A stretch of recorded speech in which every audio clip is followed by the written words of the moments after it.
Hello అండి. నేను మీ సుజాతని. పోయినసారి నేను వంకాయ, టమాటా, ఎర్రగడ్డ కలిపి కూర చెప్పా కదా! సో, దానిలో వంకాయలో కొన్ని ముదురుకాయలు వచ్చాయి కదా! అది వేస్ట్ కాకుండా దాంతో ఫ్రై చేస్తున్నాననమాట ఈరోజు. సో, యాజ్ యూజువల్‌గా వంకాయలు స్మాల్ పీసెస్‌గా కట్ చేసుకొని సాల్ట్ వాటర్‌లో వేసుకోండి. తర్వాత ఒక బాండలి పెట్టుకొని కొంచెం ఆయిల్ వేసుకొని ఈ వంకాయల్ని దానిలో వేసేసేయండి. వేసేటప్పుడు బొక్కెట్లో మనము సాల్ట్ వేసేసుకొని కొంచెం పిండి వేసుకోండి. ఓకేనా? సో, అట్లా వేసుకున్న తర్వాత కొంచెం దాని మీద పసుపు జల్లేసేయండి. కొంచెం పసుపు, కొంచెం ఉప్పు.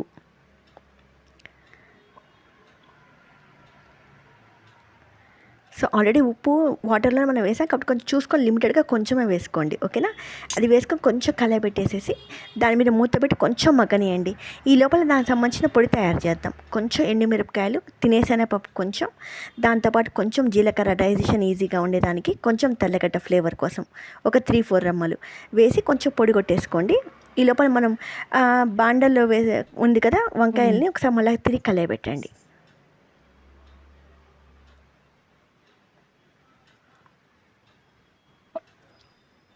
సో, కలయబెడితే మనకి ఆల్రెడీ 75% ఆఫ్ ద కర్రీ ఉడికిపోయినట్టు.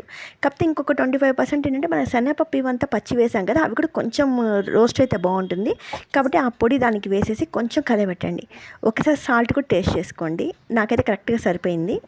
చేసి మళ్ళీ ఒక మూత పెట్టి కొంచెం మగ్గించండి. అంతే. వేడి వేడిగా వంకాయ కూర రెడీ. హ్యాపీగా అన్నంలో నెయ్యి వేసుకొని చక్కగా తినండి.